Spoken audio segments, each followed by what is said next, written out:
for our weekly Wednesday meeting, and it is great to see everyone and our lovely guests as well. As usual, we will start with our introduction and then we can announce a couple of things before we get started today. And then we can also have our new guests briefly introduce themselves as promised from last week's meeting. Hello, everyone. I hope all of you are doing well and ready for another exciting meeting at the Future Leaders Gavel Club. My name is Claire, and it is an honor to be your current club president, and I would like to officially call this meeting to order.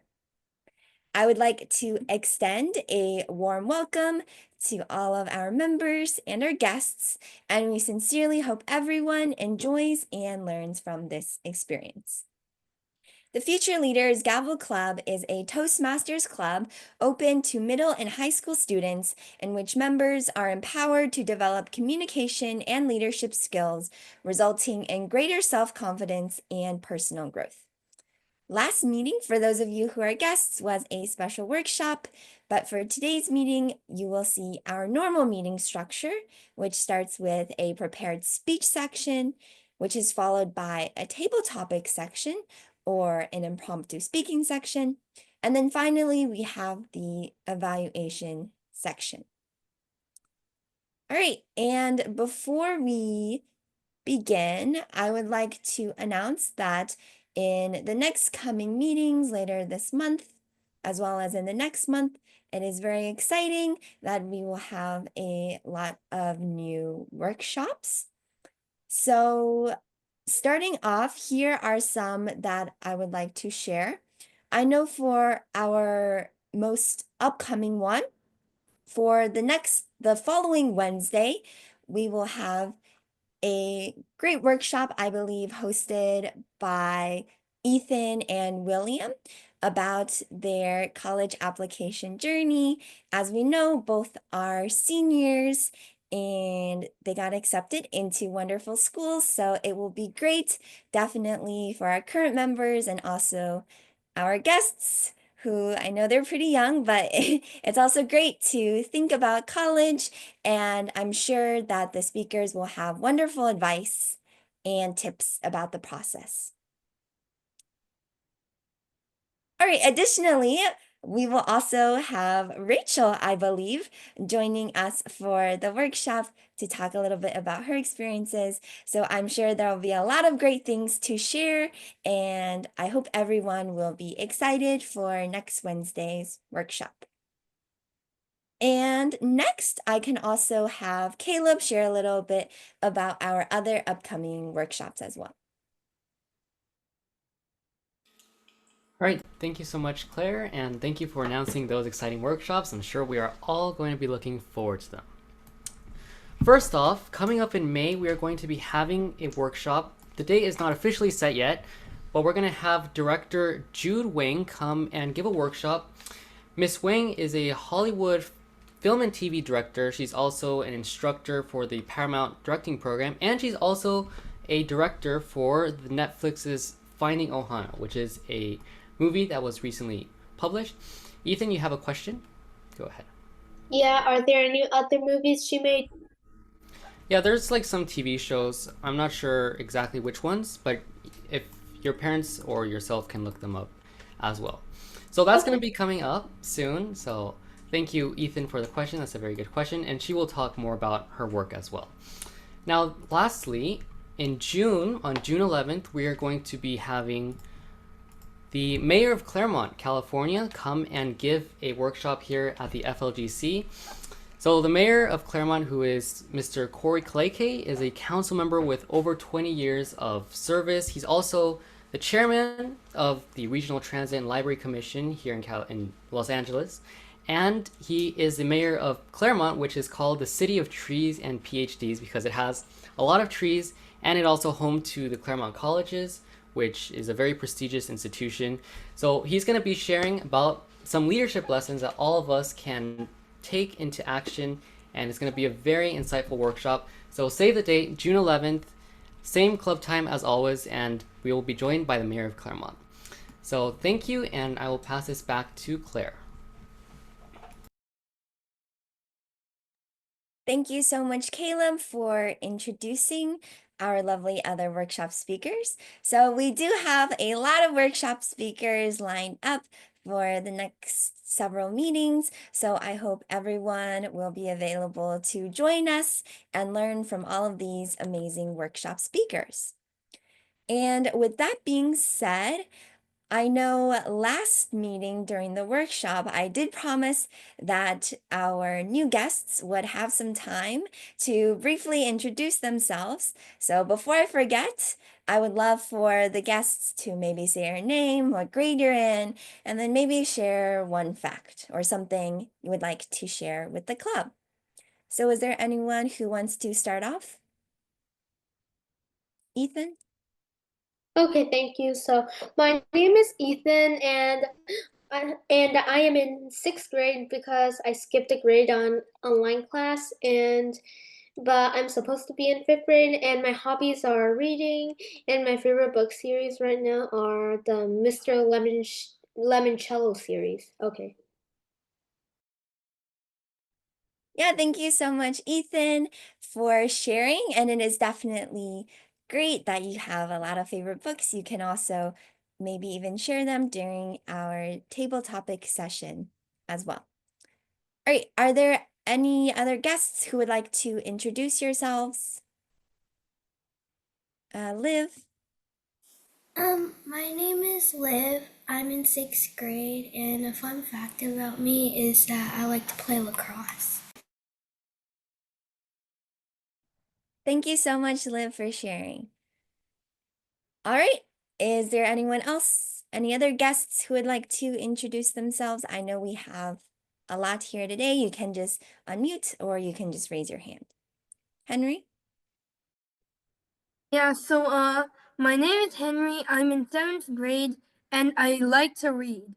Also, I'm learning French and Chinese. Thank you so much, Henry, for sharing. We definitely have a lot of smart and hardworking guests. All right, and I see we have a lot of guests today. If you guys also want to turn on your cameras, that would be great so we can see all your faces. And are there any more guests who would like to share? You can just unmute yourself.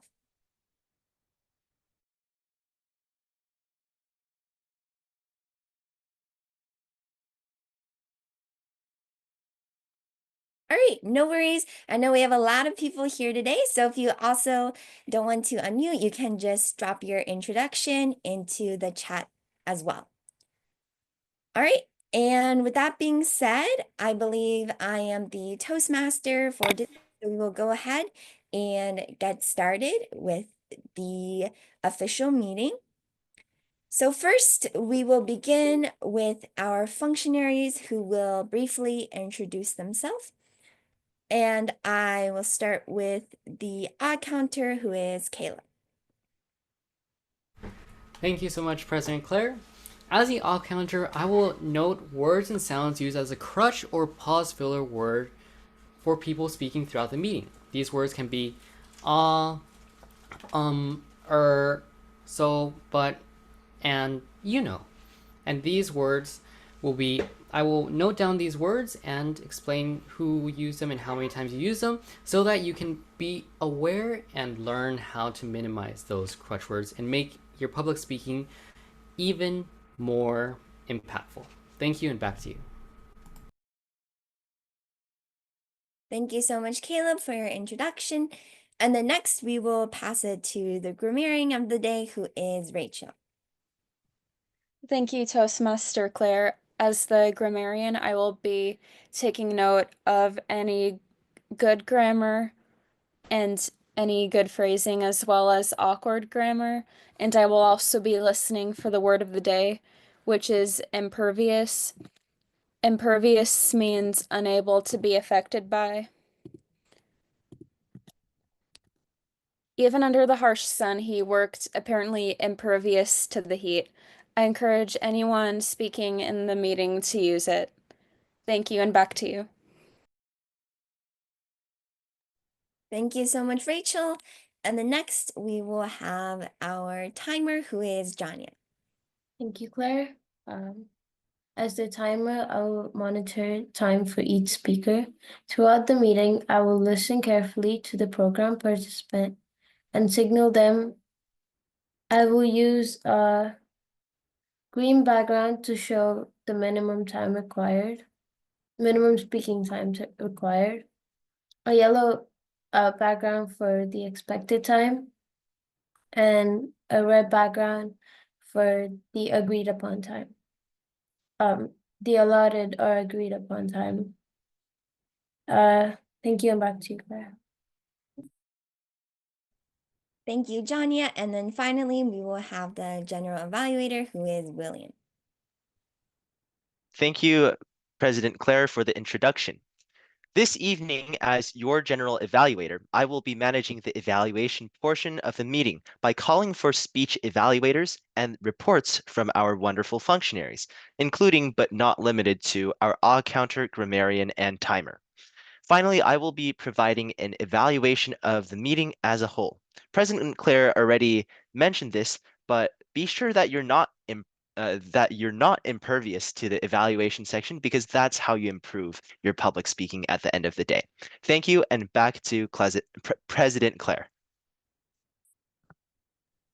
Thank you so much, William. And a side note before we begin, if all the guests today can put your emails in the chat, that would be amazing. If you don't have an email, that is okay. You can just send your parents' email. We will just use the email to add you to our email list so that you will receive each week's agenda and reminder emails. And a note on top of that is just make sure you have your settings set so that you will allow us to directly add you to a Google group. So if you need help with that, please let us know. All right, and Excuse me. yes. Do I send this to the group chat or directly to you? Either is fine. You can just send it to everyone, or you can just send it to me. I will save them either way. Okay. All right. Thank you so much. And with that being said, I'm very excited to start off with our speakers. First with speaker one, who will be Kara. Kara, take it away. Thank you, Toastmaster Claire. Future leaders, imagine you are scrolling.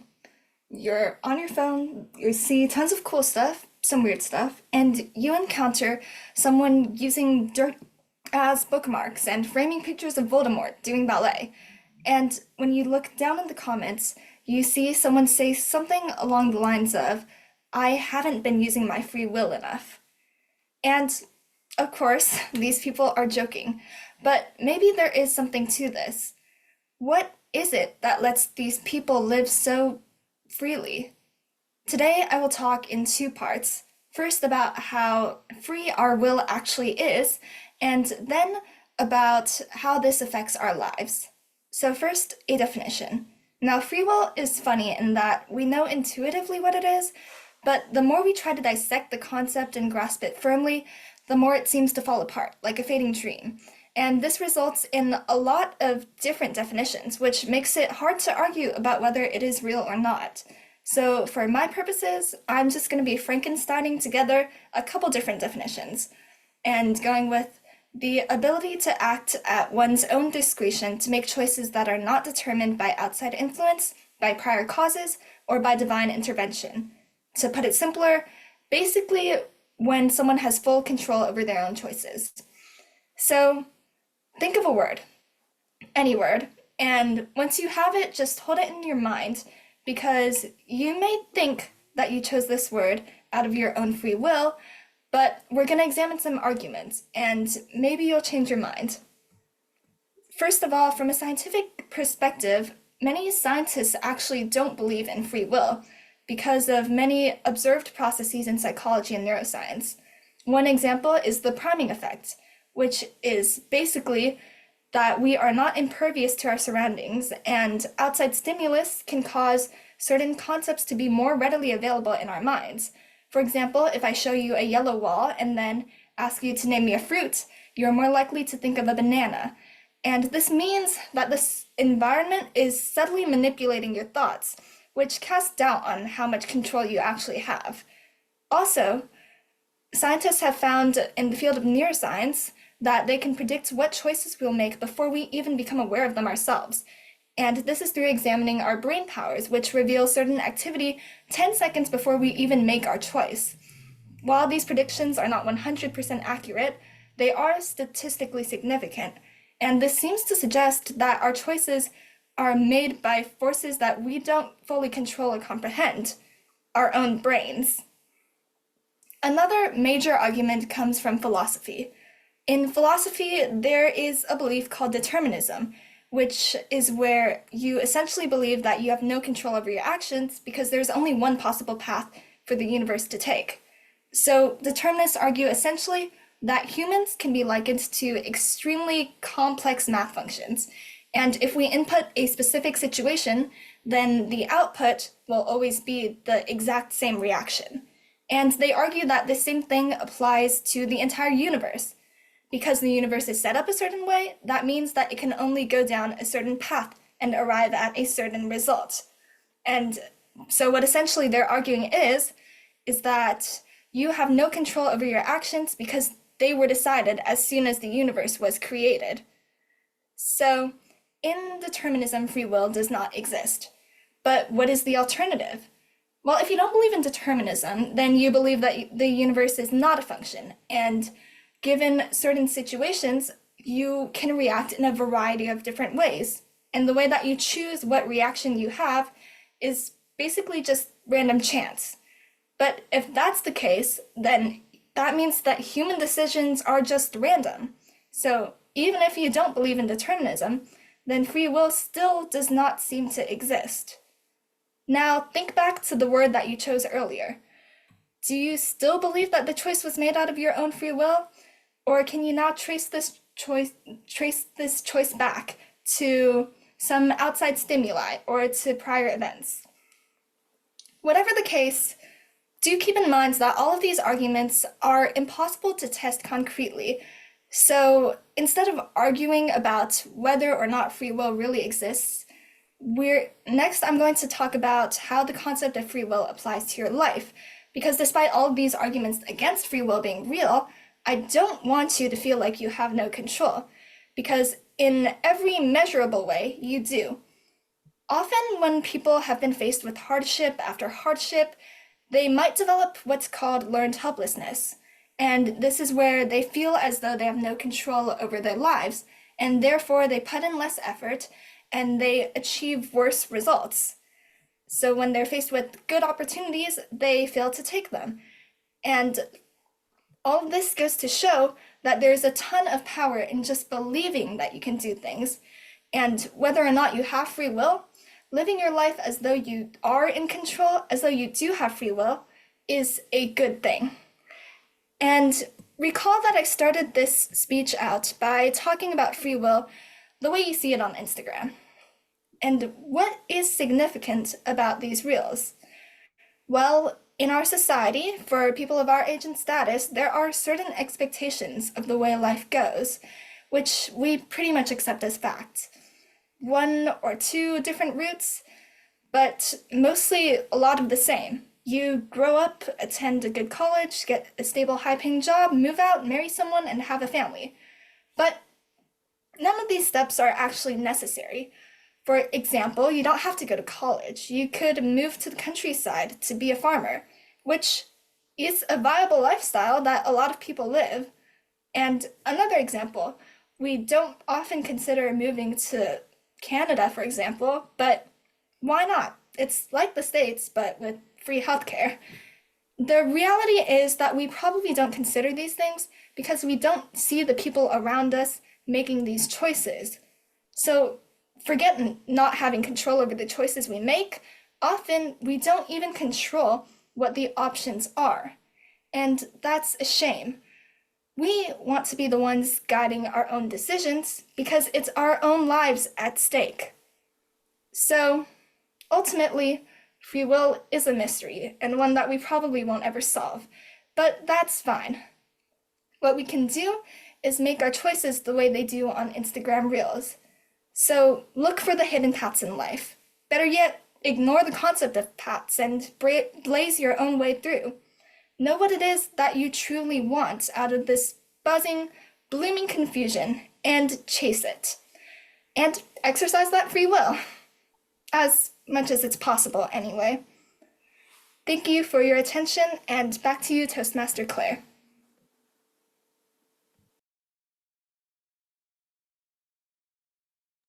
Thank you so much, Kara, for a wonderful speech that has challenged our minds about the power of free will.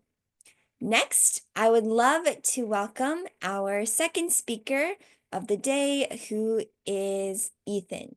Ethan, the stage is yours. All right. Can everybody hear me? Yeah, I'm going to be standing up for this speech again.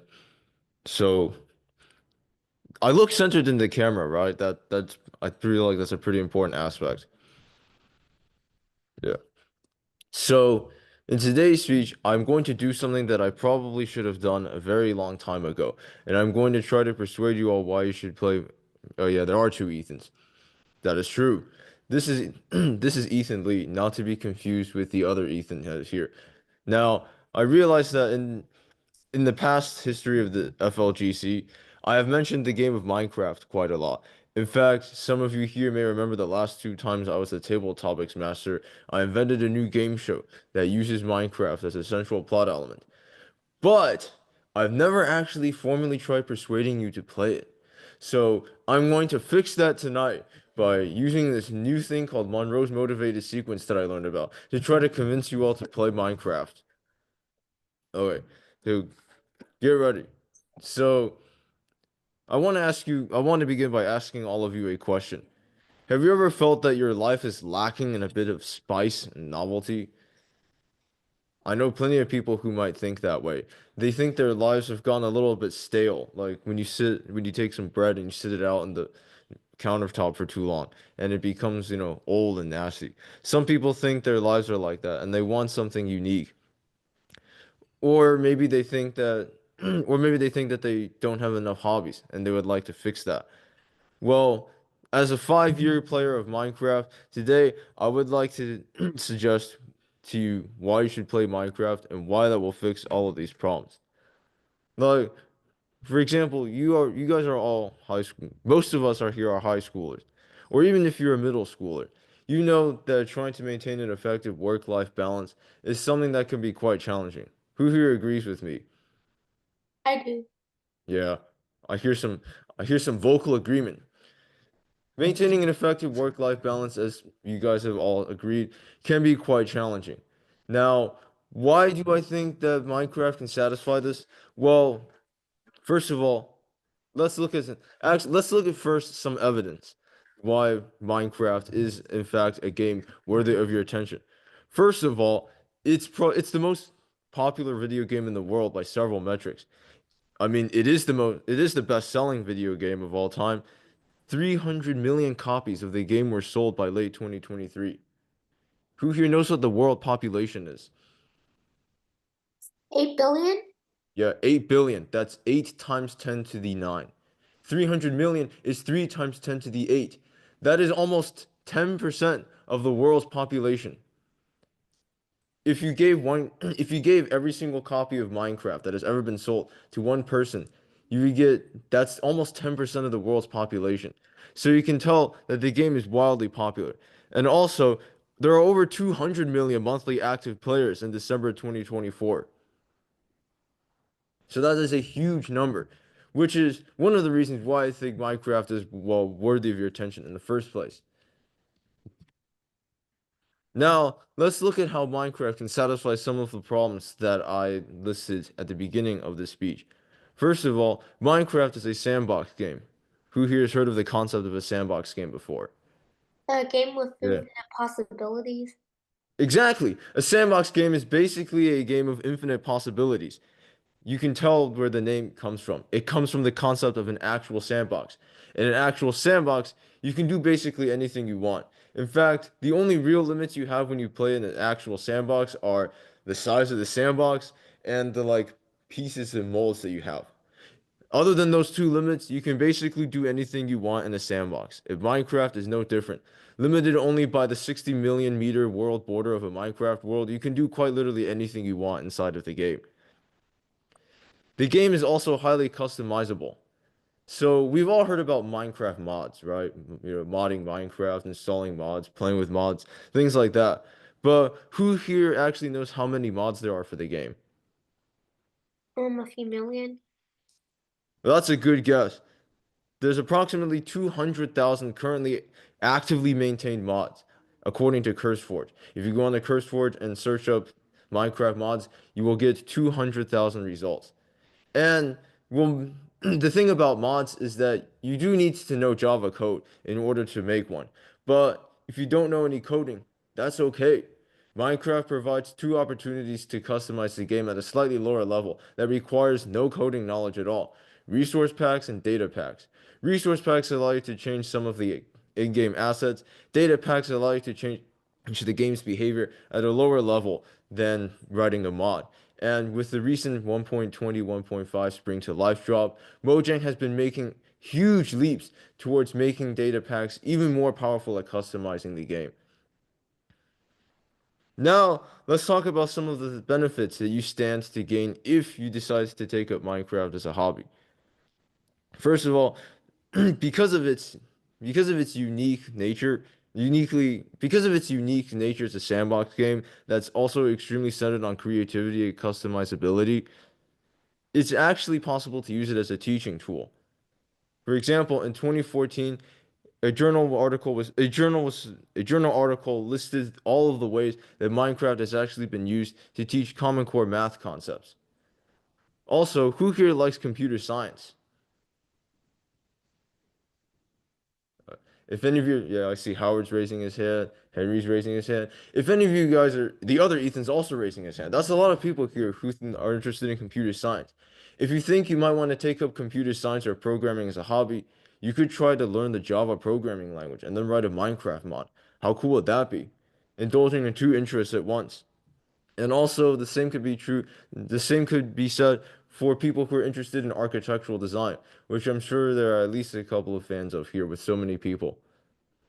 Because Minecraft is a game about building with blocks, you could try to apply some elements of architectural design into into building in Minecraft. Like I see we have Rain, who said she is interested in architectural design. So that's something you can also illustrate using the game of Minecraft. And in fact, if you use Minecraft correctly, you can actually work while you play. Allow me to explain using a personal experience. Have you ever had that one teacher at school that gave you a research project and then told you to present it using a unique and creative method? Like, I'm sure all of us have had that teacher once before. Like, the teacher who got so tired of seeing like Google Slides presentation after Google Slides presentation that they just decided to ban it completely as a method of presenting your research. That was my AP. A year ago, that was my AP English teacher. We were to do, at the end of the year, he assigned us a final research project and told us to present it anything in a quote unquote uniquely creative method. And yes, he did in fact ban any sorts of slides presentation. I'm pretty sure he also banned posters because he had seen too many of those as well. Now, the thing is, I'm not very good at many other art forms other than playing the violin, and I'm not exactly sure how you present the results of your research by playing the violin because I'm not good at singing. I'm not exactly good at songwriting either. I'm not good at, drawing stuff. And designing a board game would have taken way too long. That was like three or four of the most popular options instantly eliminated. So my solution was to use Minecraft. I took the results of my research, printed them out on in-game signs, placed the signs inside of a custom-built structure, and then filmed a video of myself navigating through the structure, stopping at each of the signs to allow the audience to read the text that was on there. Look at that. Not only did I get to indulge in Minecraft and play a bit, but I was also completing one of the most important assignments for that class, since the final research project was it's very significantly contributed into the weighted average grade calculation for that class. And also, you guys probably know this already, but Minecraft has a multiplayer option. So if you're ever feeling lonely and you want to do this with a friend, you certainly can. Setting up a Minecraft server is extremely easy nowadays, you know?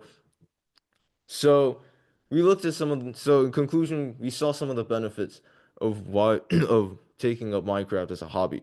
It's extremely open-ended, creative, and customizable. It presents not only a new hobby, but also a way to socialize, and it can even help your education, as I said before with this personal anecdote about my project.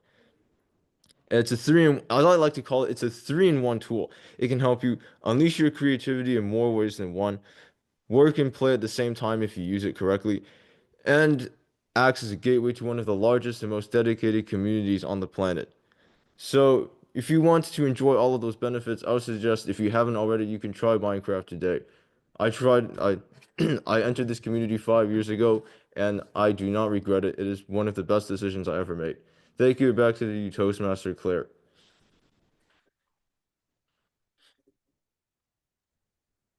Thank you so much, Ethan, for a very intriguing speech, encouraging us to dive deeper into the game of Minecraft.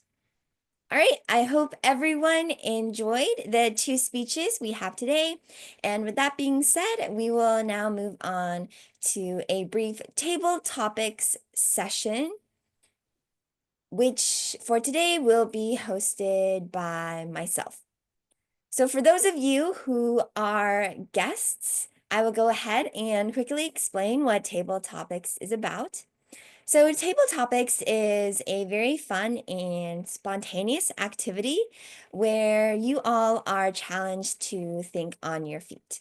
So the goal is to deliver a 1 to 2 minute speech, and you will be delivering it on the spot. So the Table Topics master will give you the question or the prompt, and you will think of a response to respond with. Of course, you can pause and collect your thoughts. There are no strict rules as long as you have fun and enjoy your speech.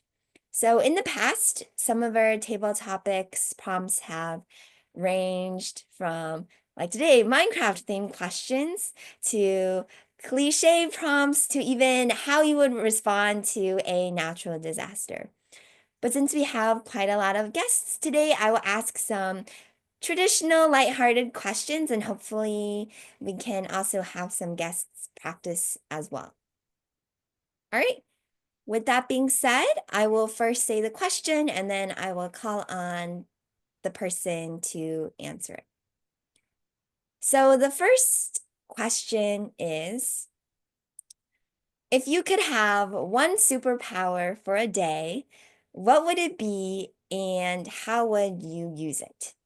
And this question goes to Angelina. Thank you, Rachel. Oh, thank you, Claire, for the question. If I could choose a superpower to have for one day, I would choose teleportation. Teleportation would be a very convenient superpower to have, as I travel a lot throughout the day to many different places, such as school, home, and also practice outside of school. Teleportation would come in handy, and it would save me a lot of time on the road because in the afternoon traffic and traveling from one place to another does take up a lot of my time, which I could be used to doing other things. I would use it a lot, and I wish I could use it every day, but to be able to use it for one day would be very useful as well because it would be a very good way to save a lot of time. Additionally, teleportation would be really convenient because I would be able to go from one place to another and another constantly without having to move around as much.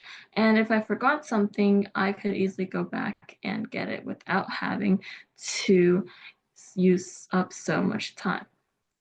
I would use it a lot on a daily basis, and I feel like it would be the most convenient superpower to have, especially if I was only able to use it for one day. Thank you, and back to you, Claire. Thank you so much, Angelina, for a great speech. I agree, teleportation would definitely make traveling a lot easier. The next question is, you discover a time machine in your backyard. Do you go to the past or the future, and why? And this question goes to William.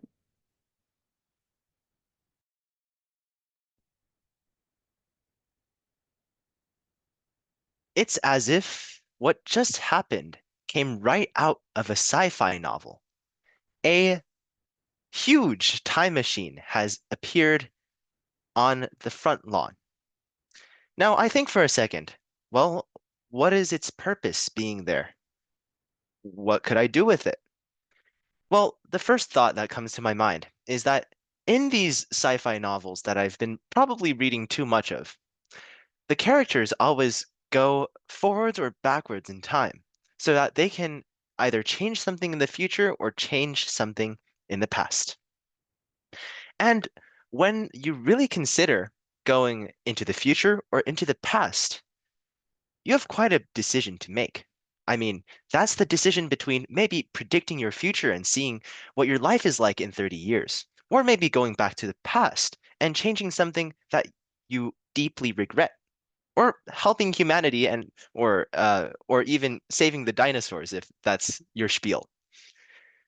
But I think for a moment, well, the thing is, if I go into the past and into the future, I could be changing things up for the worse.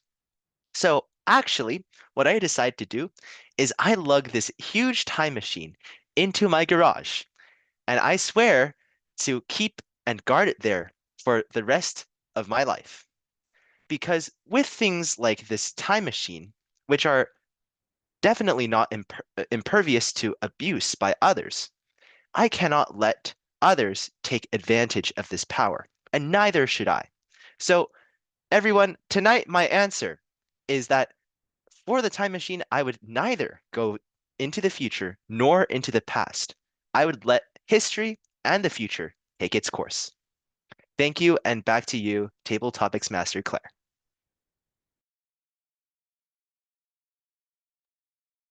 Thank you so much, William, for a great table topics response. I do say that William is impervious to traditional table topics answers and will surprise us in interesting ways. All right, and the next question is, if you could only bring 3 things to a deserted island, what would they be? And this question will actually go to one of our guests, and I will call on Howard. Howard, the stage is yours.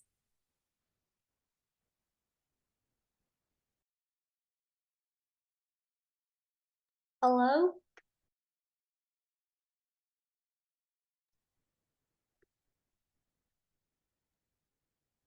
Hi, Ethan. I'm not sure if Howard heard me, so Ethan, if you actually want to respond to this prompt, that would be great as well. Okay, so I wait. Okay, so starting now. So the 3 things I would bring to a deserted island would be 1, a phone. So wait, 1, a phone. So I would be, oh my God. Okay, so 1, a phone to keep me occupied, 2, a book, and then 3, food and water. Okay, I don't know.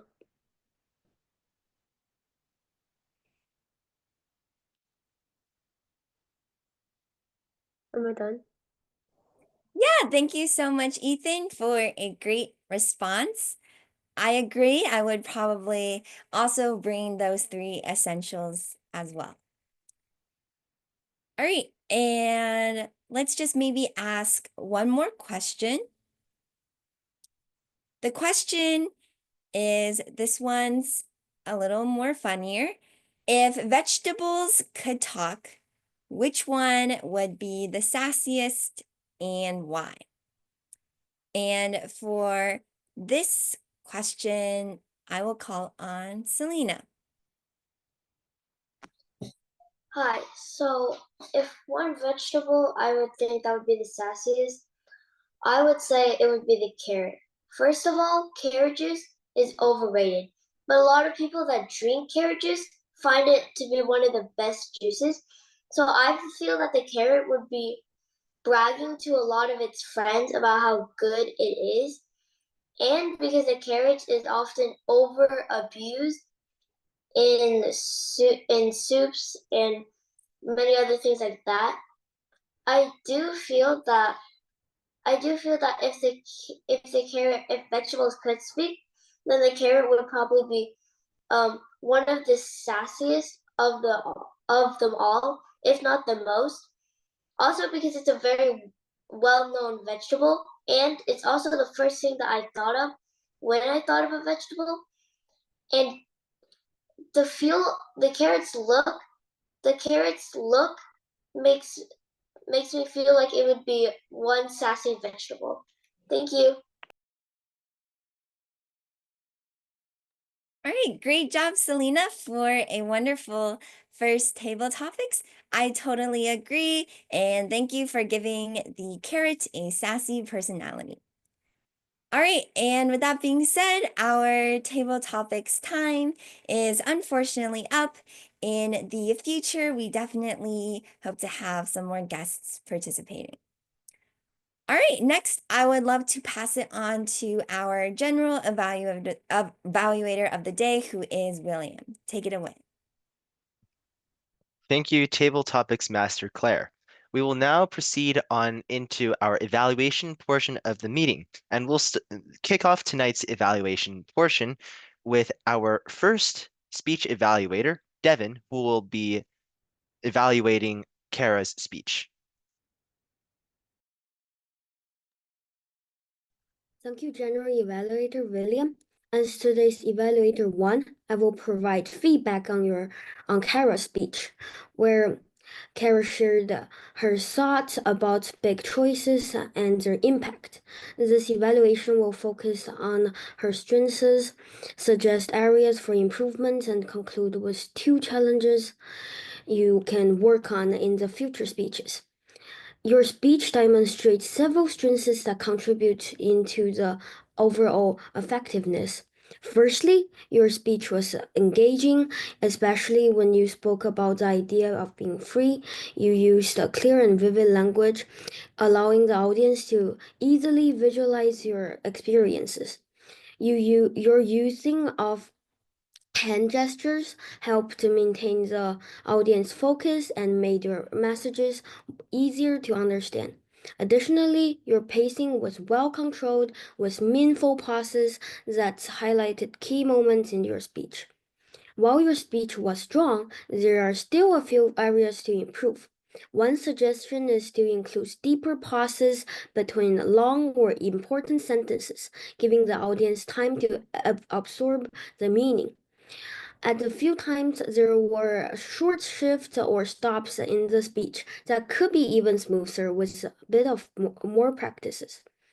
Also, slowing down slightly when gathering your next thoughts would help maintain a calm delivery for the audience.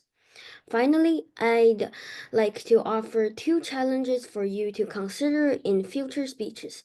First, maybe try to incorporating a real life experience from yourself to build a stronger emotional connection with the audience.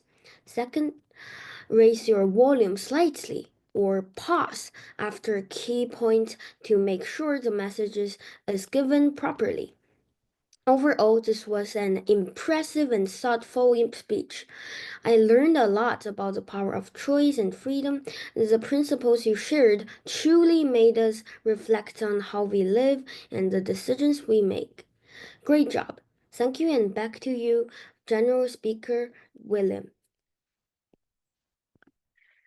Thank you, Evaluator 1 Devin, for that insightful evaluation of Kara's speech about free will. Now let's move on to our second evaluator, who is Angelina. She will be evaluating Ethan's speech on Minecraft. Thank you, General Evaluator William. So today, Ethan gave us a wonderful speech to persuade us about why we should play Minecraft. So Ethan, you had a great opening and you mentioned balancing work and life, which is a very relatable topic. So I was immediately interested in what you had to say. You also had a great use of statistics and facts. For example, when you said around 10% of the world plays Minecraft, that was a very engaging fact and also contributed to your argument a lot. Lastly, you also had great audience engagement and you asked lots of questions and you used the audience answers to continue your speech as well, which kept the audience engaged with your speech. Now, a few suggestions I have for your speech are to maybe you should consider slowing down your vocal pace because during your speech, I did notice some parts where you stuttered a little bit or you repeated what you said. So a suggestion I have for that would be to slow down or pause sometimes and gather your thoughts again before you start speaking. Additionally, you had decent gestures, and I could see that you used gestures at some points, but for the majority of the time, I did notice that you had your hands down at your side, which made it seem a bit more awkward, especially since you looked like you were crouching a little as well. Besides that, you had a great speech overall, and I would challenge you to maybe fix your positioning a little bit, although I know it can be challenging with limited space you have, but I did notice that you were crouching a little and most of the time you had your hands by your side, which can look awkward at times. So I would challenge you to try and find a position that may work better. Thank you, and back to you, William. Thank you, Evaluator Angelina, for your report. We will now proceed on to our functionaries, and our first one is our odd counter, Caleb. Thank you so much, William. As the odd counter, I did pay attention and note a few crutch words that I noticed throughout the meeting. So first off, with our Toastmaster and Table Topics Master Claire, I did not catch any crutch words, so congratulations. Now on to our speaker of the day, first speaker of the day, Kara. You had no crutch words either. Congratulations once again. For Ethan, I noticed a few crutch words, 1 well, 2 nows, and 3 likes, but I noticed that you were using only cues when you gave your speech instead of just reading off a script. So it's totally acceptable and well done on challenging all of us to use a cue instead of reading a script. So well done, Ethan, on your speech. Now for our table topic session, our first table topic speaker, Angelina, I heard 1 but and 2 ands, and for our second table topic speaker, William, I heard 1 so. For our third table topic speaker, Ethan, I heard 5 so's, and for our table topic speaker 4, Selena, I heard 2 ands. Now, one suggestion for both of your table topics, Ethan and Selena, which were very, very good, considering it's your very first time giving a table topics response, is pause 5 seconds after you receive the question to gather your thoughts. And this can either help you to gather your thoughts for what you're about to say, or it can gather your thoughts to what you want to say at the end of your table topic speech so that you can start off strong and end strong. Now for our general evaluation section, William, I did not catch any crutch words. Devin, I caught no crutch words either. And Angelina, I only caught 1 but and 1 repeat. That is all from me. Congratulations to everyone on using very minimal crutch words, and I'll hand it back to our general evaluator, William. Thank you, counter Caleb. Let's now move on to our grammarian for tonight, Rachel. Thank you, William. I did not hear very much awkward grammar tonight, but I did not hear that much of the word of the day either. I heard a few people, and maybe it was good that I was the grammarian today because I have a bad habit of not using the word of the day myself. Well, maybe I can be impervious to that from now on. Toastmaster Claire, I didn't hear anything. Speaker one, Kara, I heard one usage of the word of the day and a few good phrases like falling apart like a fading dream, Frankensteining together, and a lot of other advanced scientific vocabulary. For speaker two, Ethan, I liked Spice and Novelty and Sandbox Game for good phrasing, and I didn't hear anything else. Table topics muster, Claire. You did use impervious once, and I thought more funnier that this is pretty nitpicky, but more funnier was kind of awkward grammar. For table topic speaker one, Angelina, I didn't hear anything. For table topic speaker two, William, I liked Let History and the Future Take Its Course, and you used the word of the day once. For table topic speaker three, Howard, I didn't hear anything. And for table topic speaker four, Selena, I liked the way you said the carrot looks like it would be one sassy vegetable and all the metaphors that you used. And for evaluator one, Devin, I think you used a lot of formal vocabulary and good phrasing when giving feedback. And for evaluator two, Angelina, I didn't hear anything. Thank you. Thank you so much, grammarian or grammar Duddis? I'm not sure. Grammar Duddis Rachel. Dude, Now, Dudis. it's a word I made up for the female version of dude. Oh, okay. That's good to know. Well, it's some good creativity there as grammarian as well. I mean, like language is always changing, so it's good that you're setting a new trend there. All right, we'll now move on to our timer, Janya. Uh, Thank you, William. So we had less table topics today, but it was great. Starting with the speeches, Kara had 6 minutes, 27 seconds, which is right in time. Ethan had 8 minutes and 30 seconds, which is slightly over time, but great speech. Coming to the table topics, we had only 4 table topics today, and that was Angelina, table topic speaker one, had about 1 minute, 5 seconds. William had 1 minute, 39 seconds. Ethan, the guest, had 17 seconds, which was actually great for the first table topics. Mine was pretty low, I think. Selena had 1 minute, 3 seconds, which is really great for the first table topic, and mine was really under time when I got my table topics first. So, and coming to the evaluations, Devin had 2 minutes, 23 seconds, which is right in time.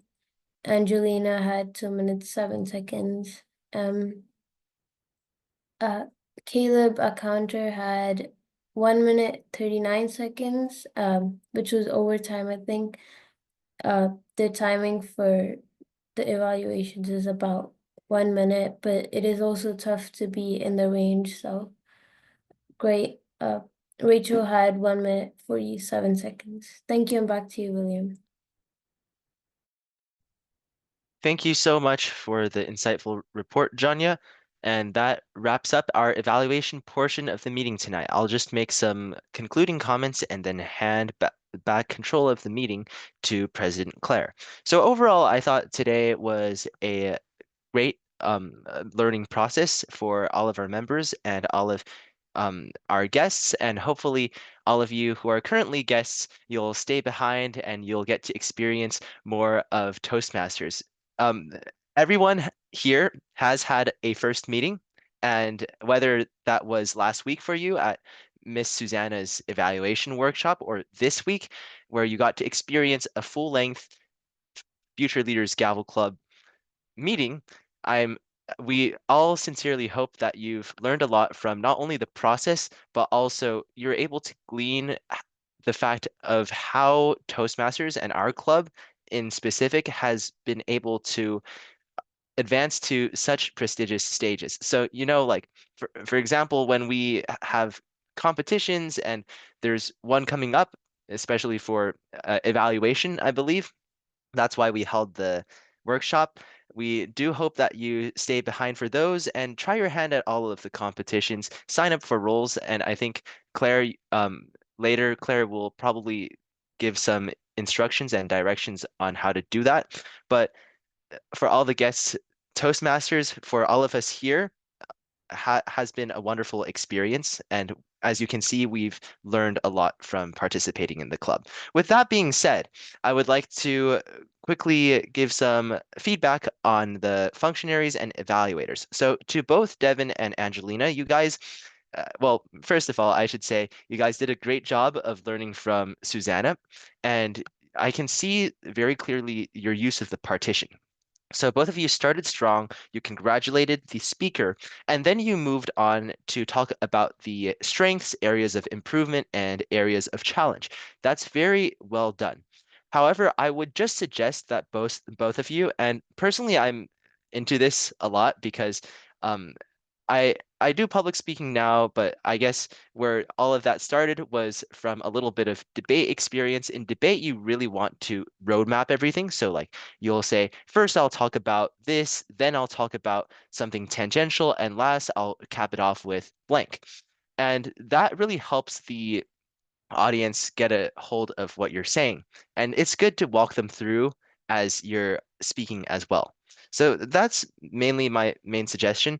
But I would also say when you're giving the evaluation for areas of improvement, I think Angelina did a really great job at not only analyzing the speech itself, the content and the delivery, but also the body language. So Ethan, unfortunately, is not impervious to bad posture, but that's something that can always be improved, right? Uh, what I would suggest though is if you can avoid it, try to avoid telling the speaker to practice more because we can all use more practice, and that's typically not as effective a suggestion. It still is, but you could probably fill the time with more insightful comments and some concrete evidence on how to improve from those areas of improvement. Moving on to our functionaries, Caleb, Rachel, and Janya, you guys gave very effective reports, and hopefully to all of the guests and members here, you're taking all of that advice and feedback and you're taking that into account and learning from that because especially Caleb, Rachel, and Janya, you guys all gave some pretty good feedback. Caleb, especially, you were very case specific, and that tends to be the precedent behind odd counters because odd counters can analyze like where you have the most areas of improvement and good recommendations as well. Rachel, you had a good last minute usage of the word of the day as grammarian, so great job, kudos for that. And you also had some great suggestions. And Janya, thank you so much for once again being a stellar timer tonight. And with that, I would like to turn control of the meeting back over to our president, Claire. Thank you so much, General Evaluator William. All right, great job to everyone who came to our meeting today. Great job to all of our speakers, our functionaries, and also all of our guests who showed up today and observed. It was definitely great listening to some of your table topic speeches, and we will definitely be having you guys participate if you join us for our future weekly meetings as well. All right, and then as I was saying before earlier in today's meeting, please make sure to send your email in the chat if you did not already.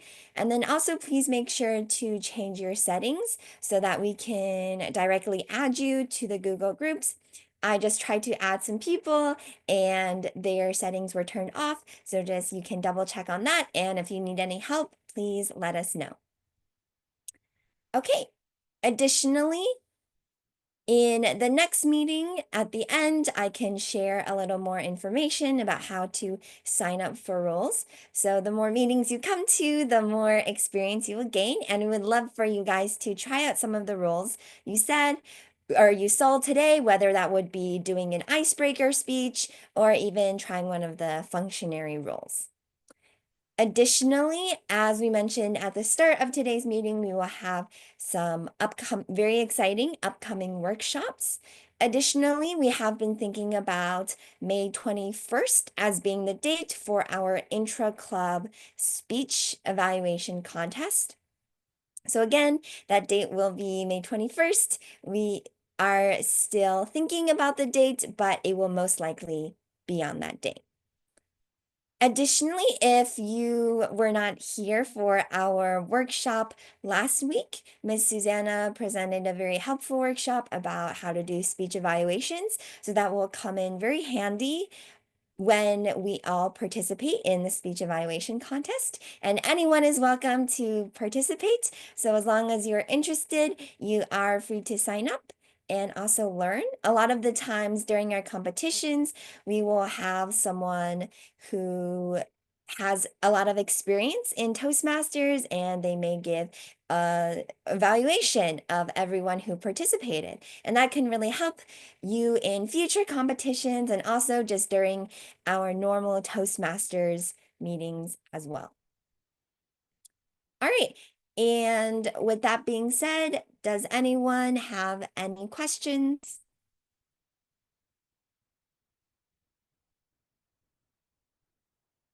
All right. And then I see a question in the chat about maybe enrollment or the membership fee. I believe we did, or Caleb may have shared a document last week related to how to pay those dues. So maybe he can send it again, or if you have any questions, you can just let Caleb know about that. Okay, does anyone have any questions or concerns?